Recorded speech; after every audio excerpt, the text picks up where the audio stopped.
Môre, dis maandag die 22ste Desember en ek hoop die Here ontmoet jou vandag rustig daar waar jy sit, dalk nog met 'n koppie koffie in jou hand of dalk reeds met 'n hart vol vrae. Vandag is ons steeds op dieselfde berg in Genesis 22, maar iets het verander. Die toets is verby. Die mes is neergelê en nou praat God nie meer om te toets nie, maar om te bevestig.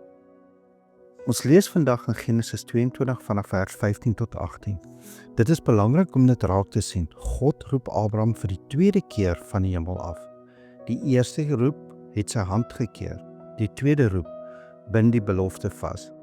Hier hoor ons nie 'n waarskuwing nie, maar 'n eed. God sê as te ware: wat ek nou sê, staan vas, selfs as die wêreld verander.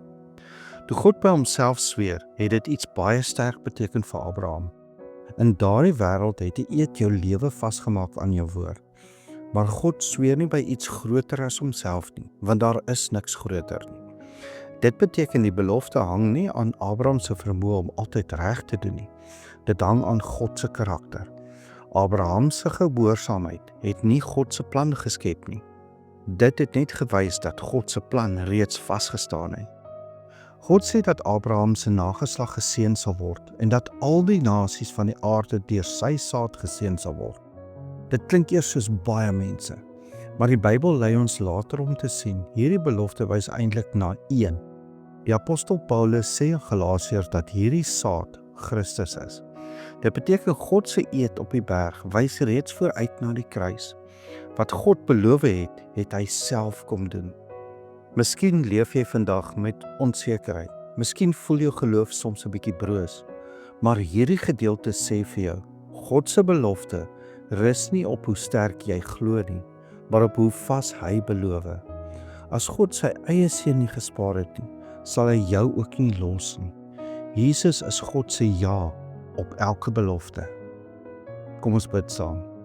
Onse Vader wat in die hemel is, U naam is geheilig en U woord staan vas.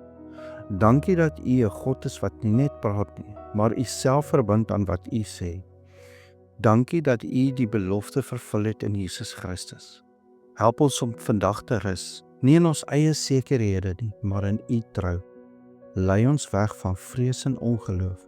Laat U wil geskied in ons lewens, soos dit reeds vasstaan in die hemel. Ons vra dit als in die naam van Jesus Christus ons verlosser. Amen. En onthou, jy is dalk die Bybel wat iemand vandag moet ontmoet. As jy Jesus nog nie ken nie, weet vandag, God het nie net 'n belofte gemaak nie, hy het homself daaraan verbind. Die seun waarvan Genesis praat, het 'n naam gekry en sy naam is Jesus Christus. Kom na hom toe. Rus jou lewe in wat God reeds bevestig het. En as jy hom reeds ken, hou vas aan hierdie waarheid. Jou hoop rus nie op jou vermoë om vas te hou nie, maar op God wat by homself gesweer het om jou nie te laat gaan nie. Ek hoop jy ervaar vandag die vrede van 'n God wie se beloftes vas staan. Ek hoop jy het 'n geseënde maandag.